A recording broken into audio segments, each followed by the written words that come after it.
Baik, Assalamualaikum warahmatullahi wabarakatuh. Halo semuanya, perkenalkan nama saya Alif Siranamis Prakoso dengan NIM K00241126. Saya berasal dari kelompok B4 dan pada kesempatan kali ini saya ingin menjelaskan pertanyaan-pertanyaan dari laporan praktikum anatomi yang kedua. Jadi langsung saja kita masuk ke pertanyaan pertama. Oke, soal laporan pertama itu adalah Alif baru saja flexing ke circle tongkrongannya gara-gara perutnya mirip roti sobek pas mereka nongkrong. Dan teman-temannya yang merasa insecure bertanya ke Alif bagaimana cara biar bisa six pack maksimal. Alif sebagai gym bro yang profesional memulai penjelasan tentang anatomi otot yang bikin perut jadi kotak-kotak atau six pack. Nah, poin yang A, jelaskan tentang pembagian lapisan dinding abdomen anterior dan posterior. Terus yang B, jelaskan sistem otot yang ada di abdomen. Terus yang poin C, jelaskan struktur penggantung yang menjaga organ pencernaan pada posisinya. Langsung saja kita jawab poin yang A. Oke, jadi aku sini bakal jelasin lapisan dinding abdomen anterior dan posterior. Jadi kita overview dulu apa itu dinding abdomen. Jadi dinding abdomen itu memiliki peran penting dalam melindungi organ internal. Dia juga tugasnya juga mendukung postur tubuh biar tetap tegak gitu, dan memungkinkan pergerakan, jadi kayak miring kanan kiri. Nah, lapisan-lapisan itu terbagi menjadi dua, ada yang anterior sama posterior. Nah, kita bahas yang anterior dulu. Jadi yang anterior itu kita bakal mulai dari kulit. Kulit itu paling luar. Jadi lapisan paling luar pelindung yang fleksibel dan elastis. Nah, di kulit ini juga ada namanya terus setelah kulit itu ada namanya fascia superficialis. Nah, di fascia superficialis itu ada dua fascia lagi, yaitu fascia Kemper sama fascia Scarpa, atau kayak Kemper itu buat yang lapisan lemak, terus yang fascia Scarpa itu buat lapisan membranosa atau kayak fibrosa gitu, lebih padat lah. Jadi lapisan jaringan ikat itu di superficialis. Jadi Kemper fascia itu mengandung lemak, kalau Scarpa tadi lebih padat sama mengandung sifatnya itu fibrosa. Nah, habis itu setelah kita membahas yang kulit yang paling luar dulu, kita masuk ke otot. Di sini ada musculus rectus abdominis. Musculus rectus abdominis itu tuh otot utama yang membentuk kotak-kotak pada perut. Jadi yang bikin six pack tuh otot musculus rectus abdominis. Jadi musculus ini tertutup oleh rectus sheath yang berasal dari aponeurosis otot-otot sekitarnya. Di ini tuh nggak terlalu kelihatan sih sebenarnya. Nah, kita lanjut ke musculus obliquus externus abdominis di sini ya. Musculus obliquus externus abdominis dengan aponeurosis tadi yang membentuk musculus rectus abdominis. Nah, jadi musculus obliquus externus abdominis itu adalah otot miring luar yang berfungsi memutar dan menekuk tubuh ke samping. Jadi itu ada, ini lapis pertama nih ya, musculus obliquus externus abdominis. Terus yang kedua itu ada musculus obliquus internus abdominis. Jadi ini tuh otot miring yang lebih dalam yang bekerja bersama obliquus externus untuk rotasikan miring-miring tadi. Terus ada musculus transversus abdominis ya, lebih dalam lagi. Jadi otot terdalam yang membantu menstabilkan inti tubuh. Terus ada fascia transversalis nih di sini ya. Fascia fascia transversalis itu tuh lapisan yang terletak di bawah otot transversus abdominis ya. Jadi fascia transversalis fascia transversalis kan di sini, musculus transversus abdominis di sini. Jadi letaknya tepat di bawahnya gitu. Terus ada peritoneum parietalnya yang ini. Itu tuh lapisan serosa tipis yang melapisi dinding bagian dalam abdomen gitu. Oke. Terus kita bakal bahas yang posterior sekarang. Jadi kalau di posterior itu terdapat otot-otot kayak musculus psoas major, ada quadratus lumborum, ada musculus iliacus juga, yang tugasnya itu menopang tulang belakang dan membantu fleksibilitas gitu. Nah, struktur ini tuh juga melibatkan fascia tebal dan otot punggung bawah untuk stabilitas. Oke, kita bakal lanjut ke soal yang B. Itu adalah sistem otot di abdomen. Jadi sistem otot di abdomen tuh nggak hanya berfungsi untuk membentuk kayak six pack, estetika six packnya gitu, tapi juga mendukung fungsi vital seperti pernafasan, postur, dan perlindungan organ internal. Nah, jadi di sini kita bakal bahas dari musculus rectus abdominis. Ini di sini baru kelihatan ya, musculus rectus abdominis. Ya, yaitu otot lurus di sepanjang garis tengah perut. Nah, dia itu diselingi oleh tendinous intersections yang menciptakan tampilan kotak-kotak. Jadi ini yang garis-garis ini. Itu bisa bikin kita six pack itu karena ada tendinous intersection. Terus ada musculus obliquus externus abdominis yang tadi aku udah jelasin, terletaknya paling luar, serabutnya miring dari atas ke bawah. Terus itu juga berfungsi membantu rotasi tubuh dan menekan organ dalam untuk beraktivitas seperti batuk atau buang air besar. Jadi kalau misalnya kita batuk, kita kan otot kita kan kayak kontraksi gitu kan. Nah, itu musculus obliquus externus abdominis yang bekerja gitu. Terus ada yang ketiga musculus internus abdominis, obliquus internus abdominis, itu ke bawahnya lagi. Berada di bawah obliquus externus. Terus dia juga tugasnya membantu gerakan rotasi dan fleksi lateral tubuh. Terus ada musculus transversus abdominis, jadi aku coba jelasin. Lapisan ini tuh lapisan paling dalam dengan serabut horizontal. Fungsi utamanya itu buat menstabilkan inti tubuh dan menjaga tekanan intraabdominal. Nah, terus ada linea alba. Linea alba itu yang membagi tengah itu. Jadi struktur tendon yang berada di tengah abdomen menghubungkan sisi kanan dan kiri otot rectus abdominis gitu. Jadi itu kira-kira di tengah sini lah ya, sebenarnya gitu ya. Nah, jadi sistem otot itu bakal bekerja sama untuk berbagai gerakan tubuh dan perlindungan organ. Oke, langsung lanjut kita ke soal yang poin yang C. Struktur penggantung organ pencernaan. Jadi organ dalam perut itu harus tetap berada pada tempatnya, ya kan? Karena kalau misalnya berubah kan juga nanti repot gitu kan. Meskipun tubuh sering bergerak. Nah, hal ini tuh dimungkinkan oleh struktur penggantung. Nah, jadi ada yang pertama itu peritoneum, ya. Peritoneum itu tuh ada dibagi jadi dua. Ada parietal peritoneum sama visceral peritoneum.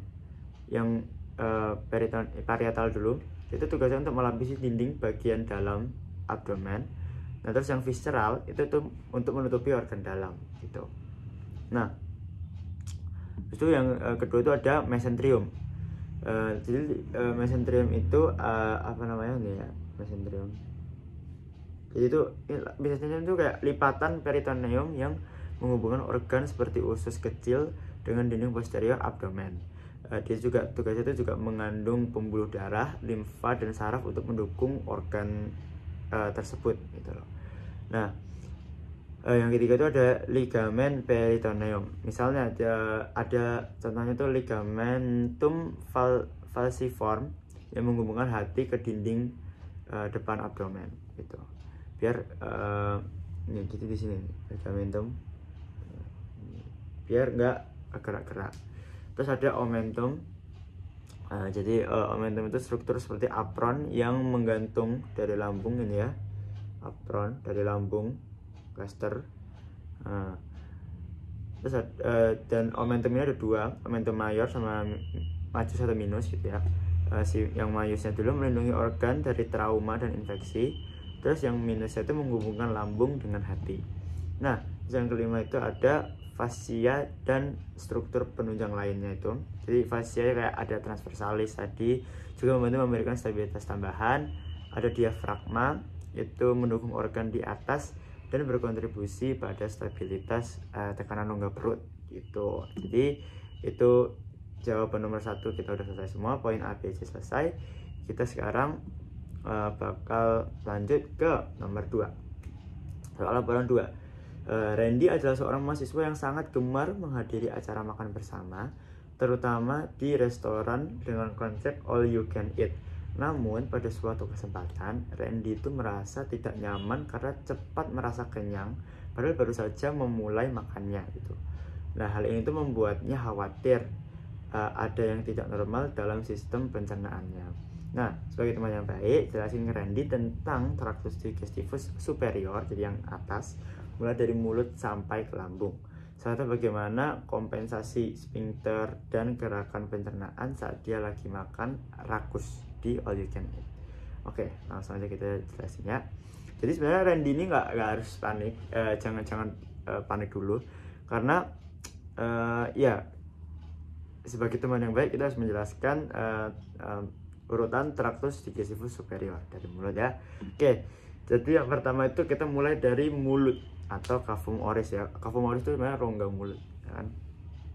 Jadi pencernaan itu bakal ya pasti dimulai di mulut karena kita makan lewat mulut, tempat makanan pertama kali masuk ya kan.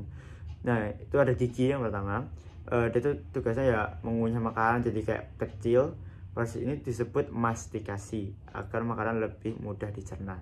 Terus ada lingua atau kayak lidah, itu membantu mencampur makanan dengan air liur dan membentuk bolus, yaitu gumpalan makanan yang lebih mudah ditelan. Terus ada kelenjar saliva atau kelenjar ludah, menghasilkan enzim amilase saliva yang mulai mencerna karbohidrat gitu.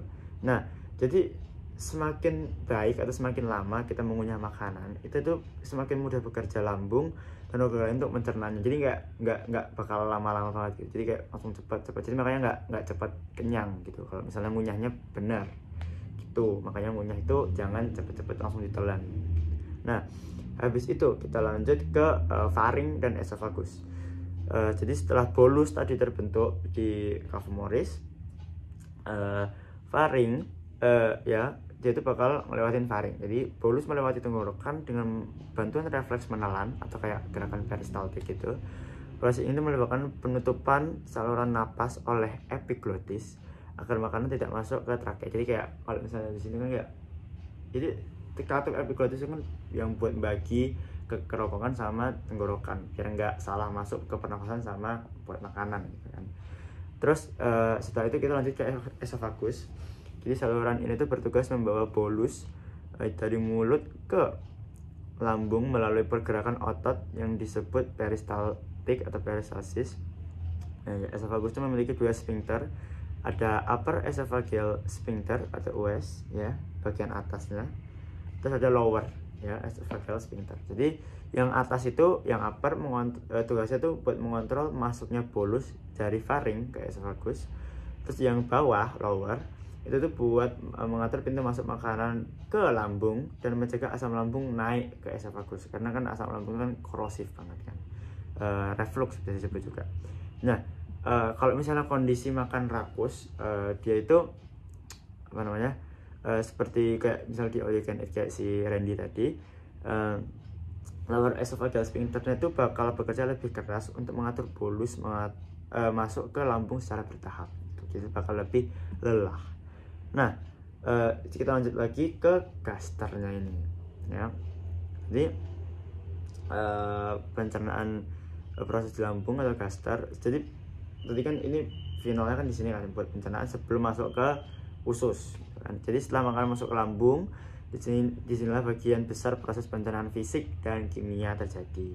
Nah, jadi aku jelasin dulu struktur lambung itu ada apa aja. Jadi lambung itu terdiri dari 3 bagian utama, yaitu fundus ya, fundus jadi kayak dome gitu, corpus badannya, sama pylorus ya. Pylorus itu kanalis pylorus itu yang buat menuju ke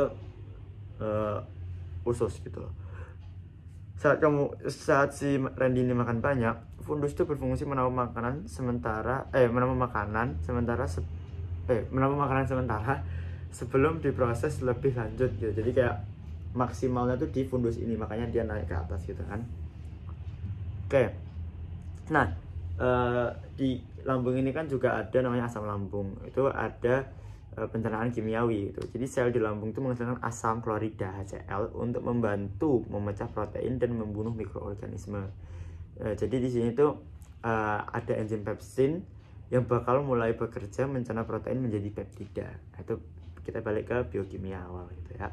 Terus ada pencernaan yang mekanis sekarang. Jadi otot lambung itu berkontraksi secara ritmis untuk mencampur makanan dengan asam lambung dan enzim. Proses ini disebut churning gitu bahasa Inggrisnya ya. Nah, terus perannya sphincter pylorus ya, perannya sphincter pylorus ini, musculus sphincter pylori itu, sphincter itu mengontrol pengosongan lambung ke usus halus gitu. Ketika lambung penuh, sphincter ini tuh bakal menahan makanan lebih lama di lambung untuk diproses, biar kayak siap baru dilanjutin gitu. Nah, kalau misalnya pas makannya lagi rakus-rakus gitu ya, itu tuh bakal ada, misal makannya tuh kayak banyak banget tapi kayak cepet gitu kan, kayak Tan Boykun gitu mukbang. Nah, itu bakal ada peregangan lambung. Jadi fundusnya tuh, fungus lambung itu memiliki kapasitas elastis. Tapi kalau masalah kecepatan makan juga bisa ya melampaui batas lah gitu loh, tidak sesuai biasanya kan. Jadi peregangan itu bisa mengirim sinyal ke otak melalui saraf vagus yang menyebabkan rasa cepat kenyang. Jadi kayak udah stop, berhenti, jangan makan lagi gitu. Ada kompensasi sphincter yang kedua. Jadi lower esophageal apa tadi namanya, sphincter itu tuh bakal bekerja lebih ekstrak untuk mencegah makanan dan asam lambung naik lagi biar nggak muntah gitu kan ya. Terutama jika kamu langsung minum dalam jumlah besar. Nah, sphincter pylorus itu menahan makanan lebih lama sehingga lambung terasa penuh lebih cepat. Nah, untuk gerakan peristaltik itu akan ada di lambung, esofagus ya, pencernaan gitu kan ya. Lambung dan esofagus itu bakal mempercepat pergerakan peristaltik untuk memindahkan bolus lebih cepat. Nah, tetapi hal itu bisa mengganggu jika kamu makan terlalu cepat tanpa memberi jeda. Pokoknya yang berlebihan itu selalu tidak baik. Jadi bisa mungkin ya makan tuh ngunyahnya yang cukup gitu sebelum kita lanjut ke pencernaan di lambung gitu. Nah, kalau misalnya Randy itu cepat kenyang ini juga bisa jadi karena beberapa hal. Itu ada contohnya, ada over distensi lambung. Jadi kalau misalnya lambung meregang terlalu cepat karena kayak makannya gede banget gitu kan, banyak banget, nah otot lambung itu memberikan sinyal untuk melambat pencernaan gitu. Makanya kayak aduh rasa kenyang terus nggak makan lagi gitu kan. Ada hormonal respon. Makan terlalu cepat memicu hormon kenyang seperti leptin yang menyebabkan kamu merasa penuh meskipun sebenarnya lambung belum memproses semua makanan. Nanti pas udah turun lapar lagi gitu loh. Jadi makanya jangan cepet-cepet. Jadi ya tipsnya buat Randy ya, ngunyahnya tuh kayak pelan-pelan, terus dikasih jeda kayak minum, terus sama diatur lah porsinya, jangan banyak-banyak juga, jangan terlalu dikit, yang cukup aja gitu ya. Oke, jadi itu saja yang pertanyaan nomor 2. Yang kita lanjut ke soal laporan nomor 3. Jadi di sini ada Andre, seorang mahasiswa tingkat akhir, merasa tidak nyaman setelah mengkonsumsi makanan cepat saji selama sebulan penuh karena kesibukan menyelesaikan skripsi. Ia sering mengalami perut kembung, rasa tidak nyaman di bagian bawah perut, dan gangguan buang air besar. Dalam obrolan dengan di kampus, Andre mengeluh kepada kita sebagai teman yang baik. Jelaskan kepada Andre tentang tractus digestivus inferior. Jadi kan jadi superior, sekarang kita ke inferior. Nah, poin A, jelaskan tentang perbedaan jejunum dan ileum. Oke. Yang B, jelaskan struktur bangunan di kolon. Yang poin C, jelaskan struktur anatomi yang berhubungan dengan pengeluaran feses. Oke, langsung aja kita bahas ke poin yang A. Oke, jadi kita bakal jawab pertanyaan yang A dulu, yaitu yang perbedaan jejunum dan ileum. Nah, jejunum dan ileum itu adalah bagian dari usus halus yang berperan penting dalam pencernaan dan penyerapan nutrisi. Tapi keduanya itu ada ya bedanya lah, perbedaan yang signifikan gitu. Nah, kita mulai dari letak sama panjangnya dulu. Kalau jejunum itu terletak setelah duodenum dan memiliki panjang sekitar 2,5 meter, 2,5 meter lah. Terus ileum itu bagian terakhir sebelum ke anus, sebelum kita membuang semua feses-feses, itu merupakan bagian terakhir dari usus halus dengan panjang sekitar 3,5 meter, jadi lebih panjang, sebelum bermuara ke cecum bagian itu bagian awal kolon. Nah, kalau kita bahas juga di struktur dan karakteristik dinding jejunumnya. Jadi dindingnya ya, untuk jejunum dinding itu bakal lebih tebal dan memiliki lipatan mukosa yang lebih banyak, namanya lainnya itu plicae circulares, untuk meningkatkan area penyerapan. Karena penyerapan nutrisi kan semua terjadi di sini kan, kayak akan vaskularisasi sehingga warnanya lebih merah lebih banyak peredaran darah di situ lah ya. Terus untuk ileum, itu lipatan mukosa lebih sedikit dibanding jejunum, memiliki struktur bernama Peyer's patch yang sering kita dengar, yaitu kumpulan jaringan limfoid yang berfungsi melindungi usus dan dari infeksi bakteri gitu. Nah, untuk fungsinya si jejunum sama ileum lah ya. Jadi jejunum itu berfokus pada penyerapan nutrisi utama seperti karbohidrat, protein sama lemak. Nah, untuk ileum itu lebih berperan dalam penyerapan vitamin B12, karena empedu, dan nutrisi yang tidak terserap di jejunum. Jadi kayak sisa-sisa nutrisi tapi yang masih perlu buat tubuh kita gitu ya. Oke, kita sudah selesai menjelaskan perbedaan jejunum dan ileum. Sekarang kita lanjut ke yang soal yang B. Itu ada struktur bangunan di kolon. Nah, jadi kolon atau usus besar itu tuh memiliki struktur khusus yang mendukung fungsi utamanya, yaitu penyerapan air, elektrolit, dan pembentukan feses. Jadi feses itu terbentuk di sini. Nah, berikut kayak ada bagian-bagiannya ya. Oke, jadi kita mulai dari bagian kolon dulu ya. Yang pertama itu ada cecum. Jadi ini tuh bagian awal kolon ya, tempat ileum bermuara melalui valvula ileocecalis ya. Jadi di sini lah ya, ada nanti ya. Oke, terus ada kolon ascendens, seperti namanya ascendens itu menurun ya. Ascend itu naik, descend itu turun ya. Berada di sisi kanan abdomen. Terus ada transversum, melintang dari kanan ke kiri. Ini kolon transversum, jadi kayak gitu. Terus ada kolon descendens, berada di sisi kiri abdomen ya. Terus ada ini ya, kolon ascendens di sini kan, ini kan kanan di sini. Terus ada kolon sigmoid ya, kolon sigmoideum ini ya, menghubungkan kolon descendens dengan rectum gitu. Nah, untuk struktur khususnya itu ada yang namanya haustra ya, jadi lekukan-lekukan pada dinding kolon yang terbentuk oleh kontraksi otot longitudinal. Nah, terus ada taenia coli, ini ada intinya juga, terdapat 3 pita otot longitudinal yang membantu pergerakan isi kolon. Terus ini ya, taenia coli di sini. Terus ada appendices epiplocae, itu adalah kantong-kantong lemak kecil di permukaan luar kolon yang berfungsi sebagai cadangan energi dan perlindungan. Oke, habis itu gerakan kolon ya, kita bakal bahas gerakan kolon. Itu ada segmentation sama mass movement. Jadi segmentation itu gerakan bolak-balik untuk mencampur isi usus dan meningkatkan penyerapan air. Terus ada mass movement, itu buat kontraksi kuat yang mendorong isi usus ke rektum. Jadi itu bakal lebih sering terjadi setelah makan ya. Terus yang B sudah kita bahas, langsung jelaskan lagi ke yang C. Jadi struktur anatomi yang berhubungan dengan pengeluaran feses. Ini sama ya sebenarnya. Jadi pengeluaran feses itu adalah proses akhir dari pencernaan, melibatkan koordinasi beberapa struktur penting. Yang pertama, yang paling penting, rektum. Jadi bagian terakhir dari kolon yang berfungsi menampung feses sebelum dikeluarkan ya. Memiliki rektal ampula ya. Ini kan rektum di sini ya. Ada rektal ampula, tempat feses mengumpul sebelum sinyal keinginan buang air besar dikirim ke otak. Jadi kayak ya buat menampung BAB kita yang setelah makan gitu. Terus ada kanal analis ya, analis ini ya, paling ujung nih, terletak di bawah rektum dan memiliki panjang sekitar 3-4 cm. Lumen kanalis analis dilapisi oleh zona columnaris, zona transisional, dan zona cutaneus yang dilengkapi dengan reseptor saraf untuk sensasi defekasi. Jadi kayak 3 pelapisannya. Ada zona kolumner ya, yang tinggi itu, transisional yang bisa